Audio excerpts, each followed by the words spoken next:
Welcome back to EtherLink AI Insights. I'm Alex, and today we're diving into something that's going to reshape how enterprises operate across Europe over the next couple of years. We're talking about Agentic AI Automation, and specifically how organizations in Amsterdam and the broader region need to get ready for 2026. Sam, thanks for being here. Great to be here, Alex. And honestly, this topic couldn't be timelier. We're at this inflection point where AI is moving from reactive, think chatbots answering questions, to proactive autonomous systems actually running your business processes. That shift is huge, and the regulatory clock is ticking. Right, so let's set the stage. August 2nd, 2026. That's when the EU AI Act moves into full enforcement. But before we talk compliance, help our listeners understand what Agentic AI actually is. What's the practical difference between a chatbot and an agentic system? Excellent question. A chatbot is fundamentally reactive. You ask it something, it responds. An agentic AI system flips that on its head. It's autonomous, goal-driven, and it can perceive what's happening in your business, plan out multi-step actions, and execute them without waiting for human approval at every single step. We're talking about systems that can onboard suppliers, manage compliance reporting, or handle supply chain decisions end-to-end. So it's not just smarter, it's fundamentally operating differently. I imagine the business case is compelling. Absolutely. Forster's research shows that enterprises deploying agentic automation are seeing 40 to 60% reductions in process costs and 35% faster task completion. Those numbers are attractive, which is why 65% of European enterprises plan to deploy these systems by 2026. But here's the catch. Only 28% of them actually have governance frameworks aligned with EU regulations. That gap is a ticking time bomb. That's a stunning gap.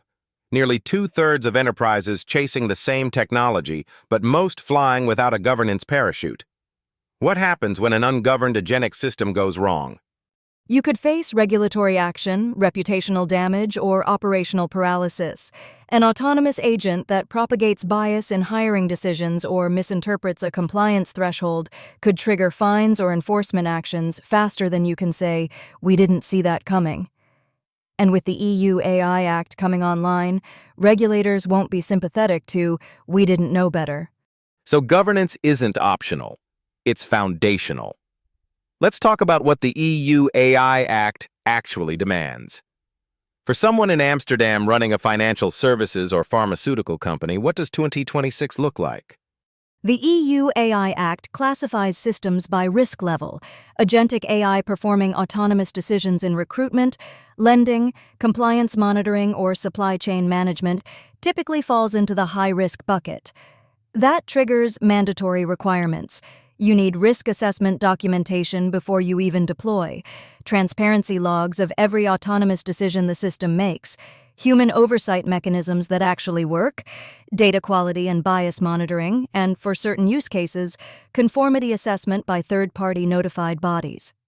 That sounds like a significant infrastructure investment. It absolutely is.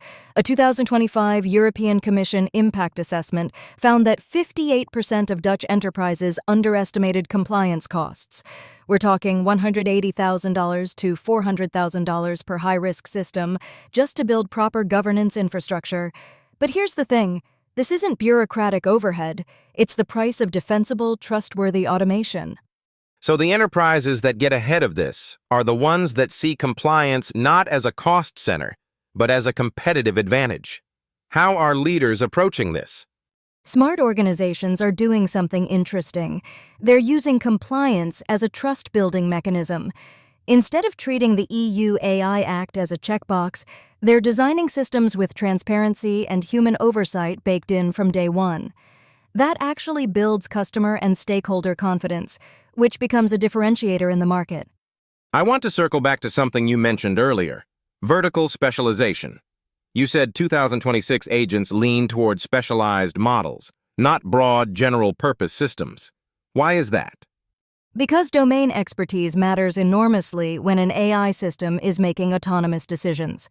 A financial services agent needs fundamentally different knowledge, decision logic, and risk tolerance than a supply chain agent. Gartner found that 72% of enterprises now view vertical AI agents as essential for competitive advantage, especially in regulated industries. Amsterdam's financial, pharma, and logistics hubs are already piloting sector-specific agents. But without governance, you're building on sand? Exactly. You can have the most sophisticated vertical agent in the world, but if you don't have governance frameworks, explainability, and oversight mechanisms in place, you're exposed. That's the disconnect we're seeing right now. So let's get practical. If you're a mid-market enterprise in Amsterdam right now, what's the first step toward agentic AI readiness? Start with an honest readiness assessment. Understand your current AI maturity, your governance gaps, and your compliance baseline. Then map out which processes are prime candidates for agentic automation. Usually high-volume, rule-based, low-ambiguity workflows are good starting points. But don't skip governance just because you're starting small. Build the framework now, even on a pilot. And timing-wise, we're talking about less than 2 years until full EU AI Act enforcement. That's not a lot of runway. No, it's not. Organizations that wait until 2026 to think about governance are going to scramble. The ones that start now, establishing governance maturity, running pilots, building institutional knowledge, those are the ones that'll be competitive leaders when the rules snap into place. What about risk? Is there such a thing as a low-risk agentic system under the EU AI Act? Technically, yes, but in practice, most business-critical agentic systems end up in the high-risk category because they're making consequential autonomous decisions. If you're automating supplier onboarding, you're affecting business relationships. If you're doing compliance monitoring, you're affecting regulatory standing. That's high-risk territory. There's a small window for low-risk applications, maybe internal workflow optimization, but don't count on it. So the smart move is to plan for high-risk compliance from the outset. What's one mistake you see enterprises making right now? Treating agentic AI as purely a technology problem instead of a governance and change management problem. You can have world-class agents, but if your organization doesn't have the governance structure, the transparency mechanisms, and the human oversight capability to manage them responsibly, you're building a liability. The technology is necessary, but not sufficient. That's a crucial distinction. So it's not just, can we build this agent? It's, can we govern, monitor, and be accountable for this agent's decisions? Precisely. And that's actually where the competitive advantage lies. Organizations that master both the technology and the governance will attract better talent, build stronger customer trust, and operate with lower regulatory risk. That's the playbook for 2026 winners. Sam, last question. What should someone listening who works in an Amsterdam-based enterprise do this week? 3 things. First, audit your current AI systems and understand your governance baseline. Second, identify 2 to 3 high-impact processes that could benefit from agentic automation. Third, start a conversation with your compliance and legal teams now, not in 2025. The dialogue between business and governance is where the best decisions happen. Excellent, actionable advice. Sam, thanks so much for breaking this down. Folks, if you want the full deep dive on agentic AI readiness, governance frameworks, and the regulatory landscape, head over to etherlink.ai and check out the complete article on Amsterdam's 2026 Readiness Guide.